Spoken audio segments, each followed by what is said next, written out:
بسم اللہ الرحمن الرحیم الحمد للہ وکفی وسلام علی عبادہ الذین اصطفی اما بعد اعوذ باللہ من الشیطان الرجیم بسم اللہ الرحمن الرحیم ذلک فضل اللہ یؤتیہ من یشاء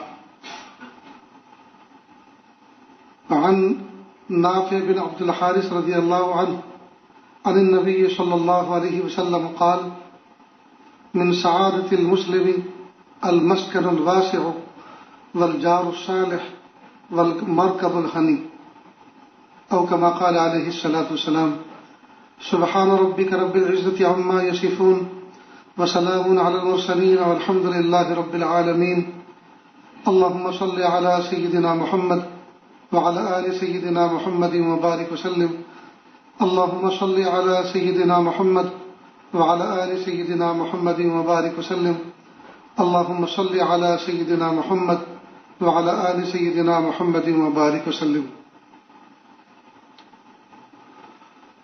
اللہ رب العزت نے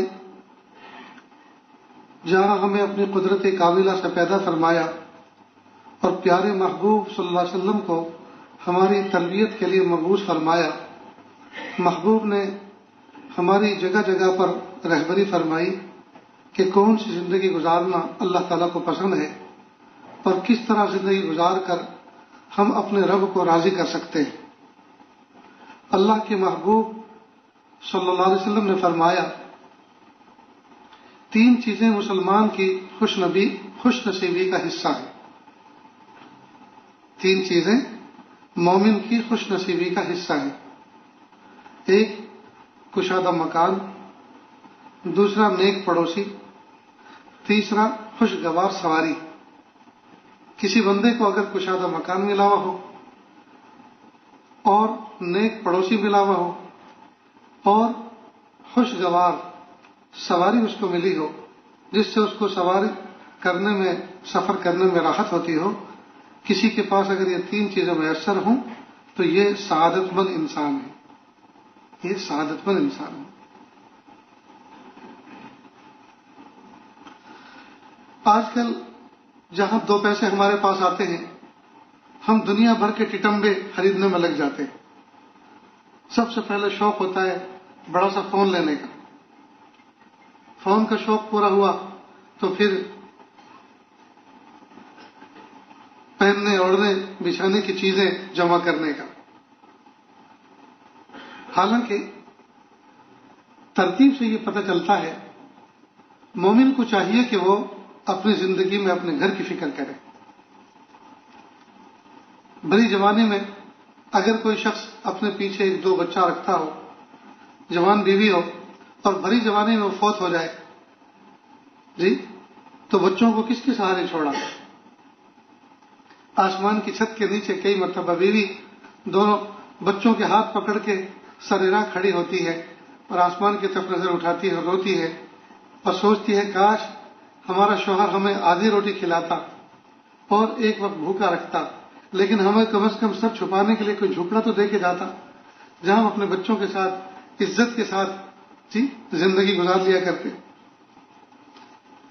تو گھر کا ہونا، ذاتی گھر کا ہونا، یہ اللہ کی بہت بڑی نعمت ہے۔ تو بندے کو چاہیے کہ پہلی فرصت میں وہ اپنا ذاتی مکان کی کوشش کرے اور ذاتی مکان بھی ایسا ہو جو کشادہ ہو، بالکل مرغی کے ڈربے کی طرح نہ ہو۔ بہت سے لوگ خطوط لکھتے ہیں اور ایسی درد بھری داستانیں ہوتی ہیں تنگ گھروں کے اندر کہ مت پوچھو۔ ایک نوجوان نے لکھا، حضرت میری بیوی دروازے میں داخل ہوتے کے ساتھ ہی جو چھوٹا سا پیسیج ہوتا ہے اس میں کچن ہے، کچن میں کھانا بنا رہی ہوتی ہے اور کئی مرتبہ میرے والد صاحب وہاں سے گزرتے ہیں اور اس کے جسم کو ان کا جسم ٹکراتا ہے اور کہا مجھے بڑی غیرت آتی ہے، آپ دعا کر دیجیے کہ اللہ پاک مجھے کشادہ گھر عطا فرما دے۔ اسی طرح اگر کوئی انسان کہیں بازار میں گیا ہو اور اس کی نگاہیں میلی ہو گئی ہوں، دل میں برے خیالات آ رہے ہوں، تو ایسے بندے کے لیے شریعت کا حکم یہ ہے کہ وہ اپنے گھر میں جائے اور جلدی سے اپنی بیوی سے تنہائی کی ملاقات کر لے. اب جب گھر ہی ایسا نہ ہو کہ جہاں تنہائی کی ملاقات کر سکے جی، تو بتائیے اس پر کیا گزرتی ہوگی. اس لیے اللہ تعالیٰ سے ہم اپنی دعاؤں میں اس کو موضوع بنا کر مانگے، پیارے اللہ عافیت کے ساتھ ہمیں کشادہ گھر عطا فرمائی، ہمیں عافیت کے ساتھ اپنا ذاتی گھر عطا فرمائی.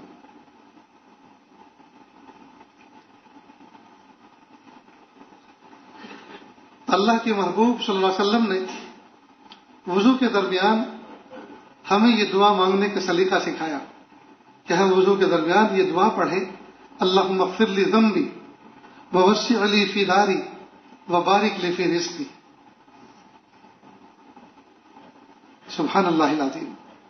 اللہ کے محبوب صلی اللہ علیہ وسلم نے ہماری اس ضرورت کو وضو کے اندر، دعا کے اندر، جبکہ بندہ طہارت حاصل کرتا ہے، اللہ تعالیٰ سے مغفرت حاصل کرتا ہے، اس کے ساتھ اس حاجت کو بھی جوڑ دیا کہ یہ بھی مانگ لیا کرو. اور اتنی بہترین مناسبت ہے کہ جب بندہ وضو کر رہا ہوتا ہے تو وضو کے ساتھ جب وضو کرتا ہے تو آدمی کے چہرے کا، ہاتھوں کا میل دھلتا ہے، صاف ہوتا ہے. جو اعضاء اوپن ہوتے ہیں، چہرہ اوپن رہتا ہے، دونوں ہاتھ اوپن ہوتے ہیں. اب ان کے اوپر گرد و غبار بیٹھا ہوا ہوتا ہے تو وضو کے پانی کے ساتھ ساتھ، وضو کے پانی میں استعمال کے ساتھ ساتھ یہ سارے میل دفع ہو جاتے ہیں. تو بندہ اللہ سے گویا سوال کر رہا ہے، پیارے اللہ ظاہر کے میل کو تو میں نے مل مل کر وضو کے پانی میں بہا دیا، دھو دیا، اب میں اپنے باطن کو کیسے صاف کروں؟ ظاہر کو تو صاف کر لیا، تو اللہم اغفر لی ذنبی، اللہ میرے گناہوں کو معاف فرما، تاکہ ظاہر کی صفائی کے ساتھ ساتھ میرے باطن کی بھی صفائی ہو جائے. اللہم اغفر لی ذنبی. اور پھر کہا ووسع لی فی داری، میرے گھر کو کشادہ فرما، مجھے کشادہ گھر عطا فرما. اور جب بندہ وضو کر رہا ہے، اور وضو کا مطلب یہ کہ نماز کی تیاری کر رہا ہے، تو نماز میں وضو کے ساتھ ساتھ بندہ گناہوں کی معافی مانگ رہا ہے. بات سمجھ میں آتی ہے کہ تاکہ صاف ستھرا ہو کے اللہ کے دربار میں کھڑا ہو. لیکن یہ جو فوراً کہا وسع لی فی داری، میرے گھر کو بھی وسیع فرما، اس کا کیا مطلب؟ اب تو یہ ہونا چاہیے تھا اللہ میری نماز کو قبول فرما، مجھے دھیان سے نماز پڑھنے والا بنا. مناسبت یہ ہے کہ جب انسان ظاہر میں صاف ستھرا ہوگا اور استغفار کر کے باطن بھی اس کا صاف ستھرا ہوگا تو ہر آدمی ایسے آدمی کی طرف اٹریکٹ کرتا ہے. ہر آدمی کی کشش ہوتی ہے ایسے آدمی کی طرف کہ دیکھو باوضو ہے، چہرہ منور جی، اور اس کا جب بندے کا باطن صاف ستھرا ہوتا ہے تو ہر آدمی کی کشش اس کی طرف ہوتی ہے. تو ہر آدمی اس سے تنہائی کی ملاقات کرنا چاہے گا، اس کے گھر پرسنل طور پر ملاقات کرنا چاہے گا. اب گھر میں بیٹھنے کی جگہ ہو تبھی تو لے جائے گا. تو کہا ووسع لی فی داری، کہ اللہ مجھے وسعت والا کشادہ گھر عطا فرما، تاکہ آنے والوں کا میں اکرام کر سکوں، آنے والوں کو میں بٹھا سکوں. اور جب مہمانوں کا استقبال کیا، مہمانوں کو بٹھایا، تو کیا بھوکے پیاسے ایسے ہی بھیج دیں گے ان کو؟ تو کہا وبارک لی فی رزقی، ارے اللہ میرے رزق میں برکت عطا فرما، چاہے ناشتہ بھی تو کرانا ہوگا نا. کتنی پیاری دعا ہے، کتنا پیارا مضمون ہے اس دعا کا. اس لیے دوستو، پیارے آقا صلی اللہ علیہ وسلم نے دعا مانگنے کا جو مضمون بتایا ہے، جو دعائیں بتائی ہیں موقع موقع کی، اس سے بہتر کوئی بھیک مانگی نہیں جا سکتی، اس سے بہتر کوئی دعا کا مضمون ہو ہی نہیں سکتا، اس سے بہتر کوئی مضمون دعا کا ہو ہی نہیں سکتا. تو اللہ کے محبوب صلی اللہ علیہ وسلم نے فرمایا 3 چیزیں مسلمان کی خوش نصیبی کا حصہ ہیں، ان میں سے ایک ہے کشادہ مکان. تو جن لوگوں کے پاس مکان نہیں ہوتے وہ اپنے حقوق واجبہ ادا کرنے میں بھی پس و پیش کرتے ہیں، پریشان ہوتے ہیں. ان گھروں کے اندر نہ جانے کیسے کیسے مسائل کھڑے ہوتے ہیں. کئی مرتبہ حرمت مصاہرت تک کا معاملہ ہو جاتا ہے تنگ گھر کی وجہ سے. اس لیے دوستو، کشادہ گھر اللہ سے مانگنا چاہیے. اور ہم کشادہ گھر مانگتے ہوئے اپنا دل چھوٹا نہ کریں. ہم اپنے آپ کو چھوٹا سمجھ رہے ہیں، لیکن اللہ کی رحمت تو چھوٹی نہیں ہے. ہم اپنے آپ کو کمزور سمجھ رہے ہیں، اللہ تو کمزور نہیں ہے. ہم اتنے بڑے رب سے مانگ رہے ہیں جو خالق و مالک ہے، تو اس سے مانگیں، دل کھول کے مانگیں. بلکہ اللہ تعالیٰ سے کسی چھوٹی چیز کا سوال کرنا یہ تو گویا اللہ تعالیٰ کی رحمت کو تنگ کرنا ہے. گویا اللہ تعالیٰ کی رحمت کو ہم نے کوئی جو ہے کچھ بڑا درجہ دیا ہی نہیں. بھائی ہمارے گھر پر اگر کوئی وقت کا وزیر اعظم آ جائے, جی آنا چاہیے نہیں, نہ آئے تو اچھا ہے. دنیا کا کوئی خوشحال آدمی آ جائے, جی, اور وہ آ کر کہے کہ بھائی کوئی ضرورت ہو تو میں خدمت کرنا چاہتا ہوں, بتائیے. اب اس سے ہم چونی کا سوال کریں, یہ ہماری جو گھر کے پچھواڑے گٹر لائن جا رہی ہے اس کا ڈھکن ٹوٹ گیا اس کا سوال کریں, تو یہ تو اس کی توہین ہے. جی, اس کی توہین ہے. اس سے چونی کا سوال کرنا اس کی توہین ہے. اس سے تو کوئی بڑی چیز مانگی جائے تو اللہ کے دربار میں جا کے بڑا سوال کریں.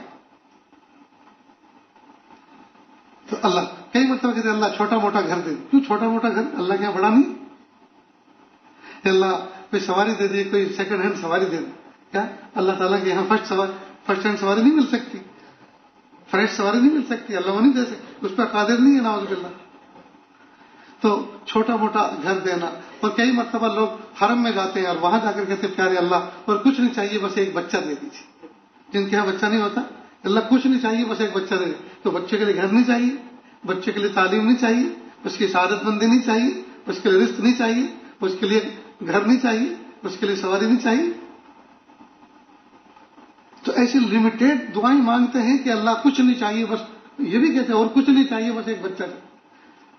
اس کی سعادت مندی نہیں مانگنی اللہ سے. اگر وہ ایک بچہ ہوا ڈاکو, ہوا گنڈا, تو کیا عزت کے فالودے ہوں گے کہ نہیں ہوں گے؟ اللہ تعالیٰ سے دل کھول کے مانگنا چاہیے. تو کتنا پیارا مضمون بتایا, اللہم اغفر لی ذنبی ووسع لی فی داری وبارک لی فی رزقی. کہ اللہ مجھے جی وسعت والا گھر عطا فرما. تو وسعت والا کسی بندے کے پاس اگر کشادہ گھر ہے اور اس کا پڑوسی ٹھیک ٹھاک ہے, سعادت مند ہے, نیک ہے اور خوشگوار نیک پڑوسی ہے, کشادہ مکان ہے, نیک پڑوسی ہے اور خوشگوار سواری ہے, اچھی سواری ہے, آرام دہ سواری ہے, یہ اللہ تعالیٰ کی طرف سے بہت بڑی نعمت ہے. آج کل ہمارا مزاج عجیب ہو گیا. ایک امام ہے جو بیچارہ برسوں سے نماز پڑھاتا ہے, ہمارے بچوں کو مکتب میں حفظ پڑھاتا ہے, بچوں کو ناظرہ پڑھاتا ہے, اور برس بیت گئے پیدل چلتے ہوئے. اب وہ سائیکل لے آئے, یہ موٹر سائیکل لے آئے, تو کہ ہو امام صاحب اب تو تم اڑنے لگے. موٹر سائیکل ملنے پر کیا کہتے ہو امام صاحب اب تو تم اڑنے لگے. یعنی امت کا مزاج یہ بن چکا ہے کہ ہمارے ائمہ, ہمارے علماء, ہمارے مدرسین, ہمارے بچوں کو تربیت کرنے والے وہ پیدل چلتے ہوئے زیادہ اچھے نظر آتے ہیں. اور اگر وہ سواری پر سواری استعمال کر رہے ہوں, سواری پہ بیٹھے ہوں, تو یہ ان کو زیب نہیں دیتا, سواری تو بس ہمیں ہی زیب دیتی.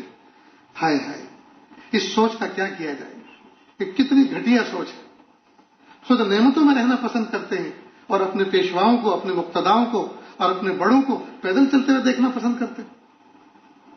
اور لے دے کر اگر وہ جمع پونجی اکٹھی کر کے اگر وہ چھوٹی موٹی سواری لے لیتے ہیں تو اس کو یہ تانے دے جانے کہ اب تو تم اڑنے لگے. کتنی بڑی بات ہے دوست. ہم اپنے بڑوں کو خوشحال دیکھ کر ہمیں اللہ تعالیٰ سے یہ مانگنا چاہیے, اللہ کسی مومن کو خوشحال دکھا کر ہمیں خوش ہونے والا مزاج عطا فرمائے.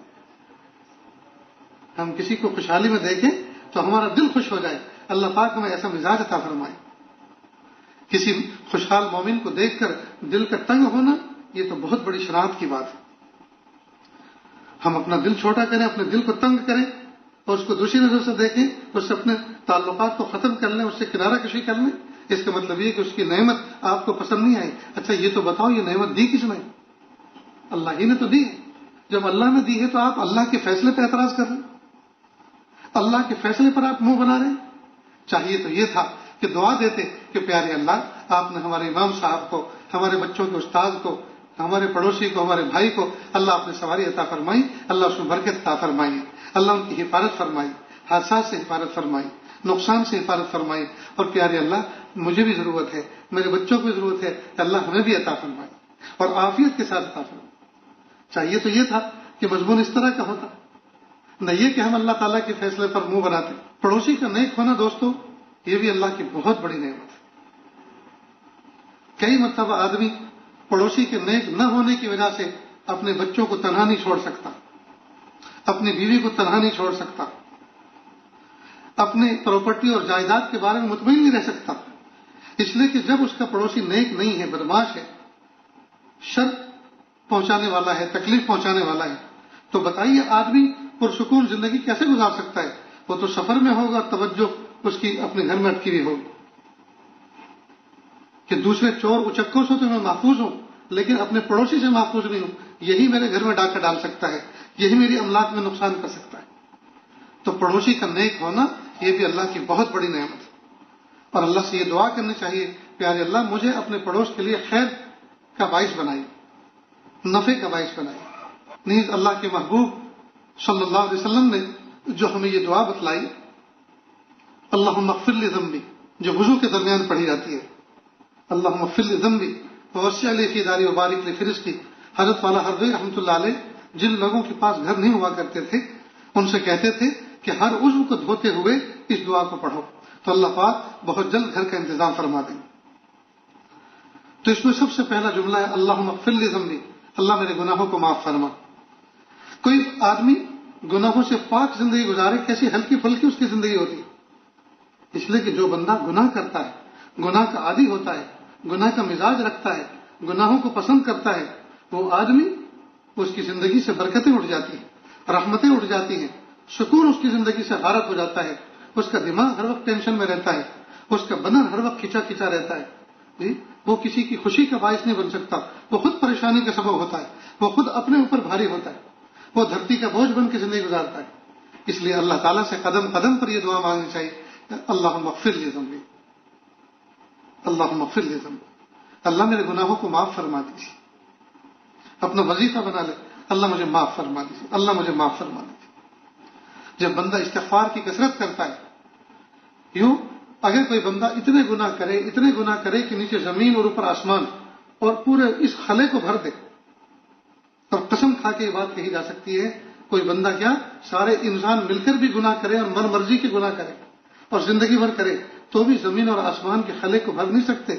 یہ معمولی خلا نہیں ہے، یہ معمولی اسپیس نہیں ہے، بہت بڑا ہے۔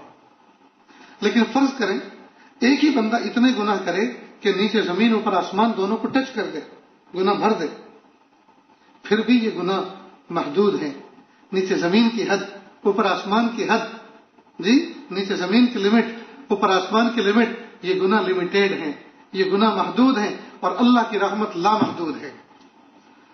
تو محدود چیز کا لامحدود چیز سے کیا مقابلہ؟ ہم اپنے دل کو چھوٹا کیوں کریں؟ تالاب کے کنارے جا کر کوئی آدمی نجاست پر لتڑا ہوا ہو اور سمندر کے کنارے کھڑا ہو اور یوں سوچے کہ میرے اس میل کچیل سے یہ سمندر گندا ہو جائے گا، تو بھلا گندا ہونے والا ہے اور ٹھاٹے مارتا ہوا سمندر ہے، نہ جانے تجھ جیسے کتنے پاپیوں کو اور کتنے میلے کچیلے لوگوں کو اس نے میل صاف کر کے رکھا ہوا۔ تو اللہ کی رحمت کے مقابلے میں اپنے گناہوں کو بڑا سمجھنا اور گناہوں پہ ٹوٹ کے معافی نہ مانگنا، استغفار نہ کرنا، توبہ نہ کرنا، اللہ کی طرف رجوع نہ کرنا، یہ بہت بڑی پست ہمتی کی بات ہے اور یہ بہت بڑی محرومی کی بات ہے۔ اپنے گناہوں کو بندہ بڑا نہ سمجھے، اللہ کی رحمت کو بڑا سمجھے۔ تو اللہم اغفر لی ذنبی، اللہ میرے گناہوں کو معاف فرما دیجیے۔ وضو کے وقت میں اس دعا کا اہتمام کرنا، اس کے ذریعے سے اللہ تعالیٰ بہت جلد گناہوں کو معاف فرماتے ہیں، اس لیے کہ جس موقع پر محبوب صلی اللہ علیہ وسلم نے جس انداز سے جو چیز مانگ کے بتائی ہے وہ اقرب الی الاجابت ہے، وہ اقرب الی الاجابت ہے، اس لیے کہ محبوب صلی اللہ علیہ وسلم نے جس موقع پر جو چیز مانگ کے دکھائی ہے اس موقع پر ان دعاؤں نے اللہ کی رحمت کے بند دروازوں کو کھلوا رکھا ہے، دستک دے رکھی ہے، اس سے بہتر دعا اس موقع پر کوئی ہو ہی نہیں سکتی۔ اللہ کے محبوب صلی اللہ علیہ وسلم کی زبان مبارک سے نکلے ہوئے الفاظ، دعاؤں کے الفاظ، یہ اللہ کی رحمت کے بند دروازوں کو کھلوانے کے لیے یہ کریکٹ پاس ورڈ کے معنی ہے۔ جیسے سیل فون کی اسکرین پر ہم پاس ورڈ رکھتے ہیں، اب اگر وہ پاس ورڈ یاد نہ ہو، کریکٹ یاد نہ ہو، یاد نہ ہو تو نہ جانے کتنی ایکسرسائز کرنی پڑتی ہے، کئی مرتبہ وہ تالا مضبوط سے مضبوط تو ہو جاتا ہے لیکن کھلنے کا نام نہیں لیتا۔ اور محبوب صلی اللہ علیہ وسلم کی زبان مبارک سے جو الفاظ نکلتے ہیں وہ کریکٹ پاسورڈ کے مانند ہیں. ادھر الفاظ نکلے اور ادھر ان کا کام ہوا. جو مانگا اللہ پاک نے ادھر عطا فرمایا. تو یہ الفاظ یاد رکھیے گا. اللہم اغفر لی ذنبی. پھر دوسری دعا کیا فرمائی؟ وسع لی فی داری. اللہ میرے گھر کو کشادہ فرما، میرے گھر کو کشادہ فرما. اور جب محبوب نے فرمایا اللہ میرے گھر کو کشادہ فرما، اور اس دعا کے بعد جب اللہ عطا فرمائیں گے مزہ ہی جو آ جائے گا، لطف جو آ جائے گا. اس لیے کہ اللہ تعالیٰ سے بندہ کشادہ مانگے اور اللہ تنگ دے، یہ نہیں ہو سکتا، یہ نہیں ہو سکتا، یہ اس کی شان کے خلاف ہے. جی تو اللہ ایسا کشادہ دیں گے کہ بندہ استعمال کر کر کے تھکے گا. وسع لی فی داری وبارک لی فی رزقی. کہ اللہ مجھے برکت والی روزی عطا فرما، برکت والی روزی عطا فرما. آدمی کثرت میں تلاش کرے. آج کل ہمارا حال یہ ہے کہ ہم ہر وقت گنتے رہتے ہیں. ہم 2 کو فوراً 4 کرنے کی کوشش کرتے ہیں، 4 کو 8، 1000 کو لاکھ، لاکھ کو کروڑ کرنے کی کوشش کرتے ہیں.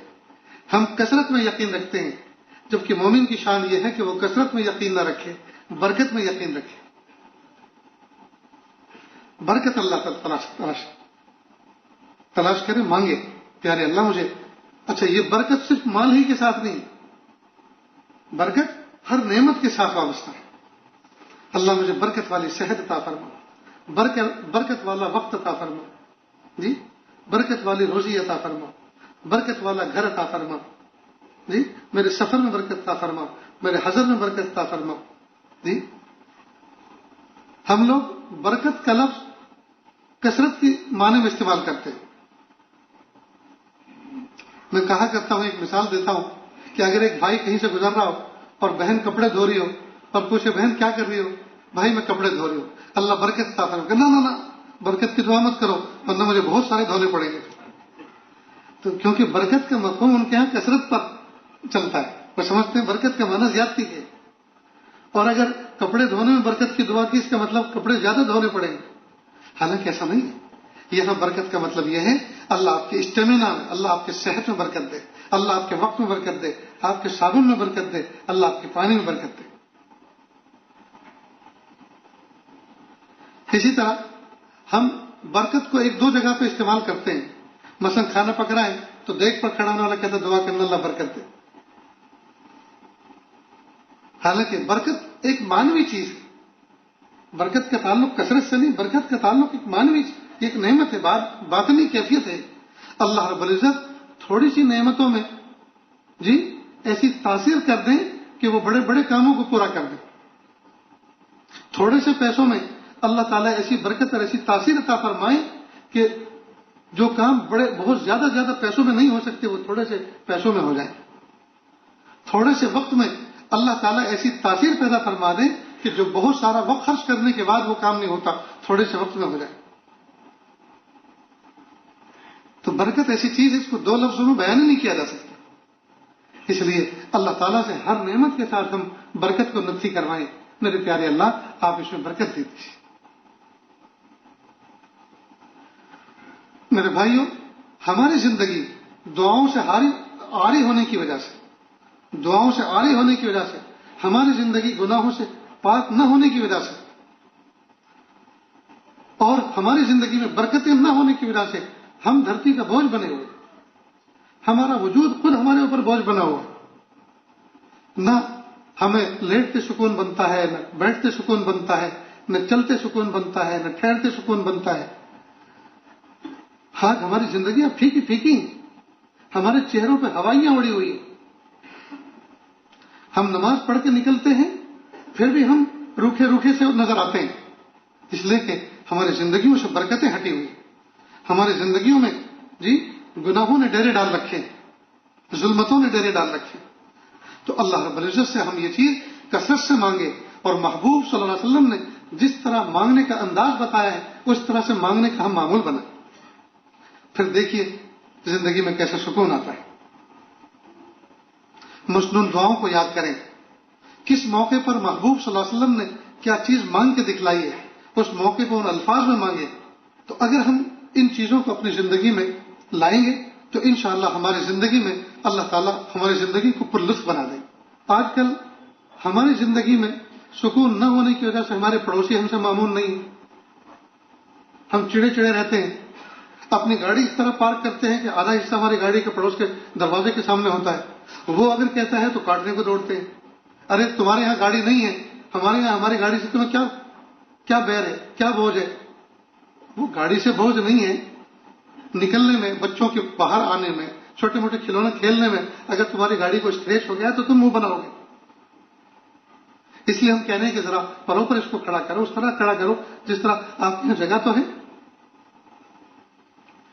تو ہماری زندگیوں میں سکون نہ ہونے کی وجہ سے ہمارے پڑوسی ہم سے پریشان ہیں، ہم چڑچڑے رہتے ہیں، ہم ٹینشن میں رہتے ہیں، ہمارا پڑوسی بھی اس مزاج سے نقصان اٹھاتا ہے، کئی مرتبہ ہم ان سے الجھ جاتے ہیں۔ ایک ابو حمزہ شکری نام کے بزرگ گزرے ہیں، ابو حمزہ شکری، ان کو شکری بھی کہا گیا اور شکری بھی کہا گیا۔ شکر کہتے ہیں عربی زبان میں چینی کو، مٹھاس کو، اور شکر کہتے ہیں نشے کو، اور دونوں کی تعویلات لکھی ہیں کتابوں میں کہ ایک تو یہ ہے کہ ان کو اتنی میٹھی گفتگو کرتے تھے کہ مٹھاس ان کے نام کے ساتھ میں ایک جز بن گیا۔ ہمارے ہاں تو اپنی زبان میں حقارت کے طور پر اس کو کہتے ہیں بہت مٹھو چاہے، تو گجراتی میں کہتے ہیں بہت مٹھو، یہاں تو حقارت کے طور پہ کہتے ہیں۔ ایک مرتبہ مدینہ طیبہ میں مسجد نبوی سے باہر نکلا اور جنت البقیع کے کنارے پہ کھڑے ہو کر شیئرنگ ٹیکسی جو ملتی ہیں ان سے معاملہ کر رہے تھے۔ قبا جانا تھا، اس لیے کہ جو بندہ قبا جاتا ہے اپنے گھر سے طہارت حاصل کر کے اور وہاں 2 رکعت پڑھتا ہے تو اللہ تعالیٰ اس کو عمرے کا ثواب عطا فرماتے ہیں۔ تو ہم فجر کے بعد یہ معمول بنا لیتے ہیں کہ فجر کی نماز پڑھنے کے بعد نکل جاتے ہیں قبا کی طرف اور وہیں جا کے اشراق پڑھتے ہیں۔ تو ایک ٹیکسی والا ایک عرب سے بات کر رہا تھا، نوجوان عرب تھا، اس نے ہمارے گروپ کو دیکھا کہ وہ سارے آ رہے ہیں تو اس کو چھوڑ ہماری طرف متوجہ ہوا اور کہا کہ میں آپ کو قبا لے کے چلتا ہوں۔ ہم نے اس سے پوچھا تو اس نے کہا 3 ریال، ہم نے کہا 2 ریال۔ اس نے کہا کہ نہیں تھی، ہم نے سوچا اہل مدینہ میں سے ہے، کوئی بات نہیں، ہم تو کبھی کبھی آتے ہیں، اہل مدینہ کا نفع ہو جائے، ہم 3 ریال میں راضی ہو کے بیٹھ گئے۔ اب وہ عرب جو تھا وہ بھی 2 ریال کا اصرار کر رہا تھا کہ آپ 2 ریال میں لے کے چلے، اس نے منع کیا، بلکہ اس سے معاملہ ہی نہیں کیا، ہم سے معاملہ کیا۔ خیر ہم پہنچ گئے، اللہ کی شان، ہم وہاں جا کر چائے پی رہے تھے، ساتھ میں کینٹین ہے، اتنے میں وہ نوجوان بھی آیا۔ میں نے کہا الحمدللہ وصلت، ماشاء اللہ آپ بھی پہنچ گئے کہ نعم بریالین، میں 2 ریال میں پہنچا ہوں، اور آپ نے اس کو 3 ریال کیوں دیے؟ میں نے کہا دیکھو اہل مدینہ میں سے ہے، ہم کبھی کبھی آتے ہیں اور بہت زیادہ تو یہاں قیام ہوتا نہیں، چند دنوں کا قیام ہوتا ہے، اگر 1 ریال اہل مدینہ کے پاس ہماری طرف سے زیادہ پہنچ جائے تو اس کا نفع ہو جائے تو بڑا خوش ہوا۔ میں نے کہا استفشاء، آپ ہمارے ساتھ چائے پیجیے، کلام کا احلی من الشاء، آپ کی بات چائے سے زیادہ میٹھی ہے، بس آپ بات کریں۔ اور ہوا نا ہم میں سے کوئی بہت مٹھو چاہتے ہیں۔ میرے بھائیوں، کلام میں شیرینی، حلاوت کسی مومن کا دل خوش کر دے، گڑ نہ دینا گڑ جیسی بات کہہ دینا، یہ محاورہ ہے، یہ کسی کا دل خوش کر دینا یہ فضیلت کی چیز ہے۔ ہم نے اپنی زبان کے اندر شیرینی پیدا کریں، حلاوت پیدا کریں، ہم کسی کو راحت پہنچائیں۔ خیر ابو حمزہ شکری یہ گزرے ہیں، بعض کہتے ہیں کہ ان کی بات ایسی تھی کہ آدمی مست ہو جاتا تھا ان کی بات سننے، محو ہو جاتا تھا، نشہ چڑھ جاتا تھا۔ تو یہ شکری اور شکری دونوں، ان کو کچھ پیسوں کی ضرورت تھی اور حالات کچھ ایسے تھے نہیں کہ پیسے کس طرح سے حاصل کریں، تو انہوں نے سوچا کہ میں اپنا بڑا گھر بیچ دیتا ہوں، چھوٹا خرید لیتا ہوں کہیں دور جا کر، اور ان پیسوں سے اپنی ضرورت پوری کر لیتا ہوں۔ چنانچہ کسی سے معاملہ کر لیا کہ میں فلاں دن آپ کے گھر خالی کر دوں گا، میں نے پیسے دے دیے۔ اب ان کے پڑوسیوں کو، محلے والوں کو پتہ چلا کہ ابو حمزہ شکری تو چلے یہاں سے، انہوں نے تو یہ گھر بیچ دیا، سب جمع ہوئے اور کہے ابو حمزہ کیوں آپ نے گھر بیچا، آپ نے کیوں گھر بیچا، ہم اس بات پر راضی نہیں کہ آپ ہمیں چھوڑ کے چلے جائیں۔ کہا کہ اس میں مجھے پیسوں کی بہت شدید ضرورت تھی اور کوئی انتظام نہیں تھا، لہذا میں نے سوچا کہ میں اس سے چھوٹے گھر میں رہ لوں گا، لیکن وہ پیسوں کی ضرورت پورا کرنا ضروری ہے، اس لیے میں نے اس کو بیچ دیا۔ تو سب نے مل کر اتنے پیسے جمع کیے جتنے ان کو ضرورت تھی اور کہ نہیں آپ اپنا معاملہ فسخ کریں اور آپ کو یہیں رہنا ہے، ہمیں چھوڑ کے نہیں جانا۔ دوستو اچھے پڑوسی تو وہ ہوتے ہیں لوگ جن کی قیمت لگایا کرتے ہیں. اچھے پڑوسیوں کے لوگ تو ان کی صحت کے لیے دعائیں کرتے ہیں, ان کی بقا کے لیے دعا کرتے ہیں. تو ایک دور وہ تھا کہ ہمارے پڑوسی ہم سے خوش ہوا کرتے تھے. ایک صحابی رسول صلی اللہ علیہ وسلم تھے, ان کے پڑوس میں ایک یہودی رہتا تھا. کوئی آدمی آیا, اس یہودی کو مکان بیچنا تھا.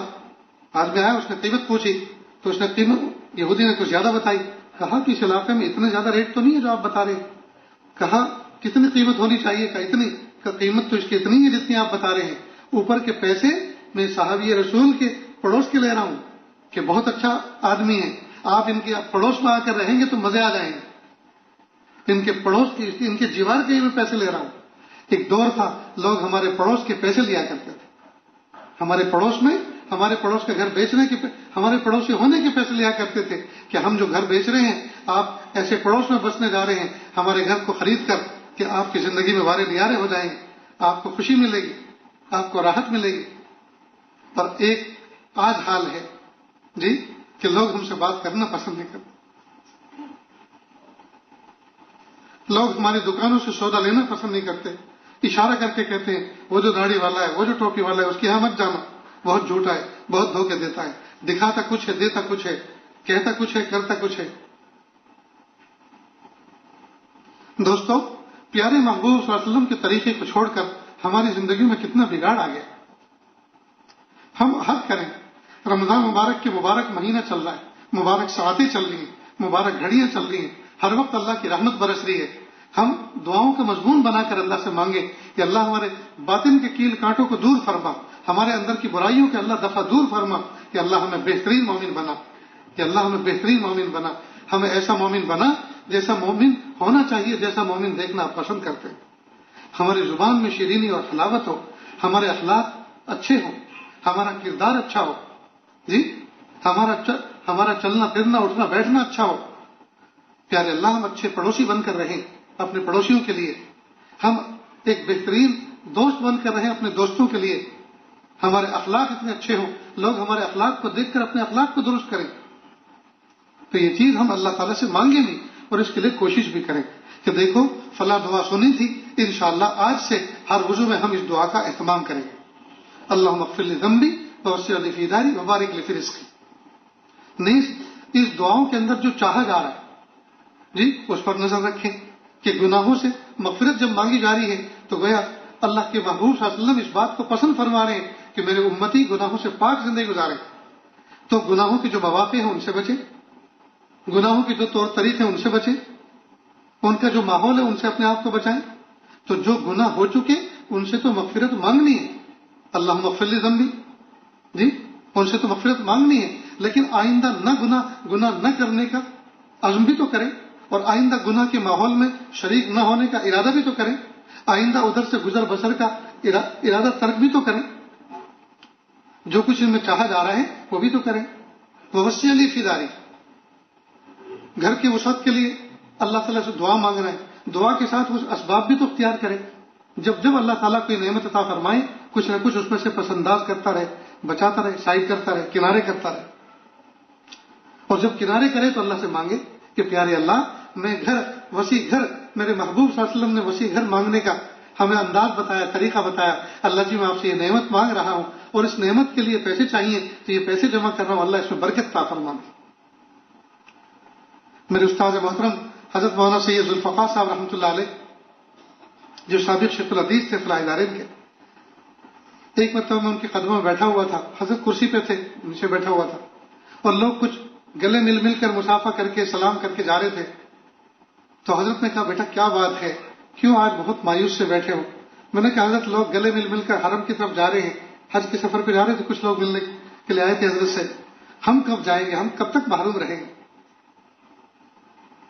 تو حضرت نے اس پہ فرمایا کہ بس بیٹا کسی سے کہو مت, دل ہی دل کے اندر رکھو اور تڑپتے رہو. جب کوئی دیکھنے والا نہیں ہوتا تو ایک ذات ہے دیکھنے والی اور سننے والی, وہ تمہارا کام بنا دے گی.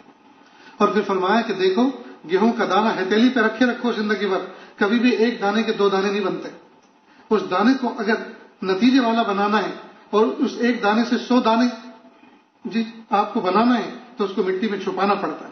جب مٹی میں چھپاؤ گے تو پھر وہ ایک دانہ 100 دانے بن کر آئے نکلے گا. اور پھر ایک ترتیب اور بتائی کہ آپ ایک لفافہ بنائیں اور اس کے اندر ہر مہینے کچھ نہ کچھ، کہ جب بھی کوئی اللہ پاک عطا فرمائے تو اس میں کچھ نہ کچھ رکھیں اور اس پر لکھ لیں کہ پیارے اللہ، میں آپ کے گھر دیکھنے کی، آپ کے گھر کی زیارت کی کوشش کر رہا ہوں کہ اللہ آسان فرما دیجیے، قبول فرما لیجیے. اب میں نے ادھر جمع کرنا شروع کیا، ابھی تو 100-200 روپے ہی جمع ہوئے تھے کہ اللہ پاک نے حج پہ بلا لیا. اب ذرا سوچنے کی بات ہے کہ اگر میں ہر مہینے 2-2 روپے جمع کروں اور مان لیجیے آج 5 لاکھ میں حج ہو رہا ہے، تو کب وہ 5 لاکھ ہوں گے؟ جب 5 لاکھ بنیں گے. اول تو میں نہیں رہوں گا. 2-2 روپے 5 لاکھ کب بنیں گے؟ دوسری بات یہ کہ اگر زندہ رہا تو اور 5 لاکھ جمع ہوئے تو اس زمانے میں 30 لاکھ میں 40 لاکھ میں حج ہوگا. حج مہنگا ہو چکا ہوگا.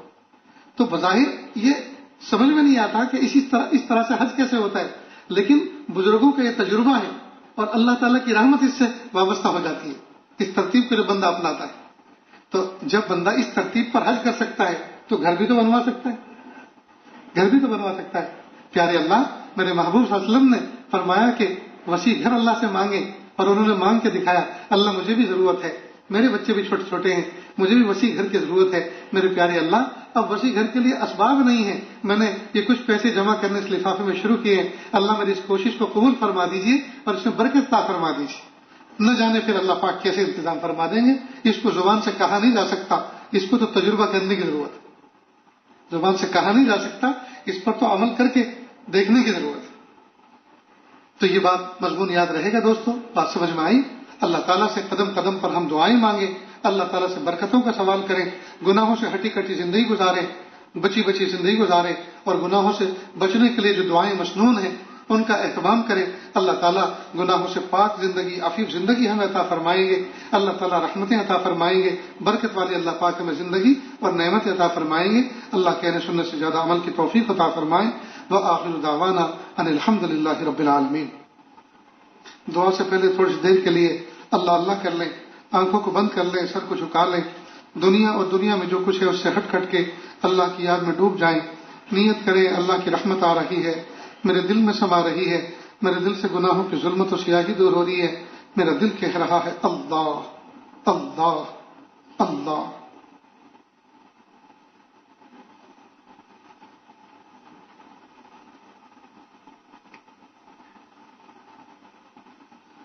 کس سے مانگیں، کہاں جائیں، کس سے کہیں، اور دنیا میں حاجت روا کون ہے. سب کا داتا ہے تو، سب کو دیتا ہے تو، اور بندوں کا تیرے سوا کون ہے. رزق پر جس کے پلتے ہے شاہ و گدا، تجھ احد کے سوا دوسرا کون ہے.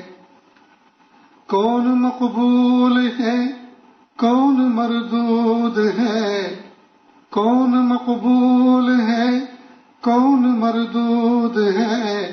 بے خبر کیا خبر تجھ کو کیا کون ہے.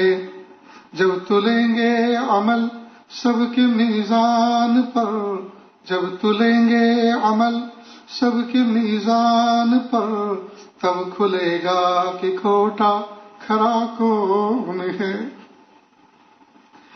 جب تلیں گے عمل سب کے میزان پر، جب تلیں گے عمل سب کے میزان پر، تب کھلے گا کہ کھوٹا کھرا کون ہے.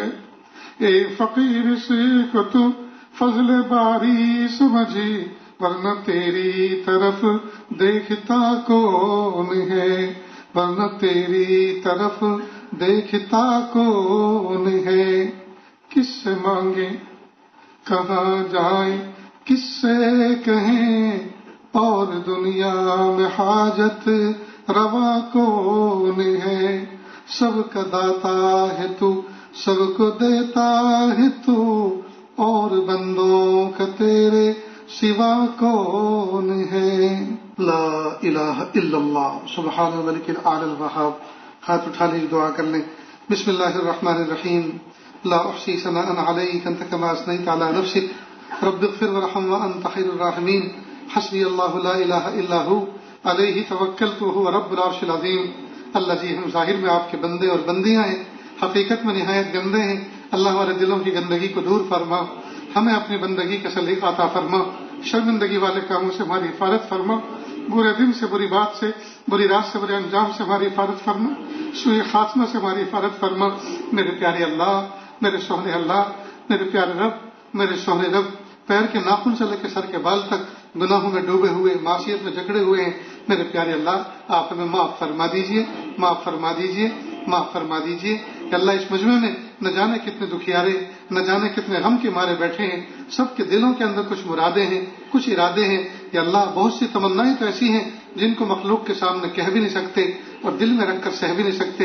اللہ تمام کے دلی جائز نیک تمناؤں کو پورا فرما، تمام کے نیک ارادوں کو پورا فرما.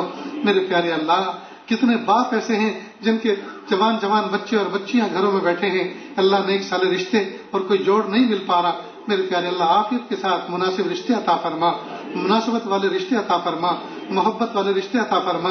کہ اللہ عافیت کے ساتھ سادگی سنت و شریعت کے مطابق نکاح کرنا آسان فرما. کہ اللہ کتنے بچے بچیاں ایسے ہیں جن کا نکاح ہوئے زمانہ گزر چکا، گود اولاد سے خالی ہے. اے میرے پیارے رب، اے میرے سوہنے رب، ایسے جوڑے جب پتہ چلتا ہے جن کی گود میں اولاد نہیں ہے، جب ان کو پتہ چلتا ہے ہمارے محلے سے کوئی حاجی صاحب حج پہ جا رہے ہیں، کوئی حجن حج پہ جاری ہیں، تو شوہر الگ سے حاجی سے ملتا ہے اور کہتے ہیں حاجی صاحب اللہ کے لیے جب آپ کی نظر کعبۃ اللہ پر پہلی پڑے، میرے لیے ہنستا کھیلتا ایک کھلونا اللہ سے مانگ لینا، مجھ پہ احسان کرنا. اور وہ بچی الگ روتی ہے اور حجن سے جا کے گلے مل کے روتی ہے، اماں تم مجھے جانتی ہو کہ میں کتنی پریشان ہوں اور کتنے تانے سہ رہی ہوں، اماں میں تڑپ رہی ہوں، زمانہ ہو چکا، میں اللہ کی رحمت سے مایوس نہیں ہوں. آپ جب کعبۃ اللہ پر پہلی نظر ڈالیں میرے لیے ہنستا کھیلتا کوئی جیتا جاگتا کھلونا اللہ سے مانگ لینا. میرے پیارے رب، ایسے لوگ کہ اللہ جب کسی کے بچے کو دیکھتے ہیں اللہ ان کا دل تڑپتا ہے، کہ اللہ ان کا دل تڑپتا ہے. اللہ وہ سوچتے ہیں کیا ہم دنیا سے ایسے ہی چلے جائیں گے بغیر اولاد کے؟ کیا ہمارے جنازے ایسے ہی اٹھ جائیں گے؟ کیا ہماری قبر پر ہماری صلبی اولاد میں کوئی اصالہ ثواب کرنے کے لیے نہیں آئے گی، کوئی فاتحہ پڑھنے کے لیے نہیں آئے گی؟ میرے پیارے اللہ، وہ جب یہ سوچتے ہیں کہ اللہ سینکڑوں آنسو بہاتے ہیں. میرے پیارے اللہ، آپ کے خزانے میں کمی نہیں ہے. میرے پیارے اللہ، عافیت کے ساتھ نیک صالح اولاد عطا فرما دیجیے. جن کے اولاد نہیں ہے بے اولادوں کو اولاد عطا فرما. جن کے اولاد ہیں یا اللہ ان کو صاحب نسبت بنا، یا اللہ ان کو سعادت مند بنا. اللہ وہ بچے کتنے خوش قسمت ہوتے ہیں جو اپنے ماں باپ کی فرما برداری کرتے ہیں، فرما برداری کے ساتھ پروان چڑھتے ہیں، اور جب بھری جوانی ہوتی ہے اور وہ کسی جاب پر اور شوق پر لگ جاتے ہیں، کماتے ہو جاتے ہیں، وہ تھوڑا تھوڑا پیسہ روز بچاتے ہیں، یہاں تک کہ جب ایک خاص اماؤنٹ جمع ہو جاتا ہے وہ اپنے بوڑھے ماں باپ کو حج پر لے کر جاتے ہیں اور انگلی پکڑ کے طواف کرواتے ہیں، انگلی پکڑ کے صحیح کرواتے ہیں، دوڑ دوڑ کے ان کو زمزم پلاتے ہیں. اور جب 9 ذی الحجہ ہوتا ہے میدان عرفات میں، جب زوال کا وقت ہوتا ہے، یہی بچہ اپنے ماں باپ کی گود میں سر رکھ کر کہتا ہے امی پلیز مجھے معاف کر دو، ابو مجھے معاف کر دو، بھری جوانی میں نے اونچی آواز سے تمہیں ڈانٹا، میں نے اونچی آواز سے تم سے اہم کلامی کی، میں نے کئی مرتبہ گالی بھی منہ سے نکال دی، کئی مرتبہ تم پہ ہاتھ بھی اٹھا دیا، امی اللہ کے لیے اللہ کے عذاب سے مجھے بچا لو. اگر آپ نے مجھے معاف نہ کیا آج اللہ کی رحمت کا دریا بہے گا، پورے عرفات میں سب دھلے دھلائے مزدلفہ کی طرف چلے جائیں گے، میں ہی محروم القسمت ہوں گا جس کی مغفرت اٹکی بھی ہوگی اس لیے کہ میں نے آپ سے معافی نہیں مانگی. امی مجھے معاف کر دو، ابو مجھے معاف کر دو. پھر بوڑھے ماں باپ اس کے سر پہ ہاتھ رکھ کے کہتے ہیں بیٹا ہم نے تجھے کب سے معاف کر دیا، وہ تو تیری نادانی تھی، اور جب سے تو ہمیں حج پہ لے کر آیا ہے ہم قدم قدم پہ تیرے لیے مغفرت کی دعائیں کر رہے ہیں. پھر وہ بچہ کھڑا ہوتا ہے اور عرفات کے میدان میں ننگے سر آسمان کی چھت کے نیچے کھڑے ہو کر پیارے اللہ گڑ گڑا کے آپ کو پکارتا ہے. کہ اللہ وہ بچہ کتنا خوش قسمت ہوتا ہے کہ اللہ اس مجمع میں جتنے نوجوان بیٹھے ہوئے ہیں کہ اللہ تمام کو ایسا سعادت مند بچہ بنا دیجئے، وہ اپنے ماں باپ کی عرفات کی دعائیں لینے والے بنے، حج میں لے جا کر ان کی دعائیں لینے والے بنے، ان کی خدمت کرنے والے بنے. میرے پیارے اللہ، آج جمعرات کا دن ہے کہ اللہ ہمارے وطنوں میں یہ مزاج لوگوں کا ہے، جمعرات کے دن کوئی فقیر آتا ہے اس کو خالی ہاتھ نہیں لوٹاتے. اللہ آج ہم بھی تو جمعراتی فقیر بن کر آپ کے دربار میں بھیک مانگ رہے ہیں. اللہ محروم نہ لوٹائیے، محروم نہ لوٹائیے، محروم نہ لوٹائیے. اللہ جی کچھ فقیر وہ ہوتے ہیں جو رمضان کے مہینے میں بھیک مانگنے نکلتے ہیں. گھر کے چھوٹے چھوٹے بچے بھی ماں باپ سے کہتے ہیں امی وہ رمضانی فقیر آیا ہے جو رمضان ہی میں آتا ہے, امی کچھ دے دو. ہم اپنے ہاتھ سے کچھ دے کر آتے ہیں, ماں کچھ دیتی ہے, باپ کچھ دیتا ہے, بچے دوڑ دوڑ کے اس ساحل کے جھولی میں کچھ ڈال کر آتے ہیں. اے میرے پیارے اللہ, ہم بھی تو رمضانی فقیر بن کر آپ کی چوکھٹ پکڑ کر بیٹھے ہیں. اے میرے پیارے رب, اے میرے سونے رب, آپ ہمیں معاف کر دیجیے. اللہ پوری امت کو معاف کر دیجیے, اللہ پوری امت کو معاف کر دیجیے. اللہ امت کو محبت کی نظر سے دیکھ لیجیے. تیری ایک نظر کی بات ہے, میری زندگی کا سوال ہے, مجھے اپنی پستی کی شرم ہے, تیری رفتوں کا خیال ہے, اپنے دل کا میں کیا کروں, یہ سب پھر بھی شوق وصال ہے. اللہ اپنی لازوال محبت دے دیجیے, اللہ اپنی لازوال محبت دے دیجیے, اللہ اپنا لازوال تعلق دے دیجیے, لازوال ذکر دے دیجیے. یا اللہ ہمارے بدن کے ریشے ریشے سے, ہمارے بدن کے ٹیشو ٹیشو سے اپنے ذکر کو ظاہر فرما دیجیے. میرے پیارے اللہ, غفلت کو دور کر دیجیے. یا اللہ طاعت و عبادات میں من لگا دیجیے. یا اللہ دل کے اندر اندھیروں نے ڈیرے ڈال رکھے ہیں, یا اللہ ان کا خاتمہ کر دیجیے. اللہ ہمارے دل میں اجالا فرما دیجیے. یا اللہ ہمارے دل میں روشنی فرما دیجیے. یا اللہ جہاں جہاں ظلم و ستم ہو رہا ہے محبوب کی امت پر, اللہ ترس کھا لیجیے, اللہ انتقام لے لیجیے.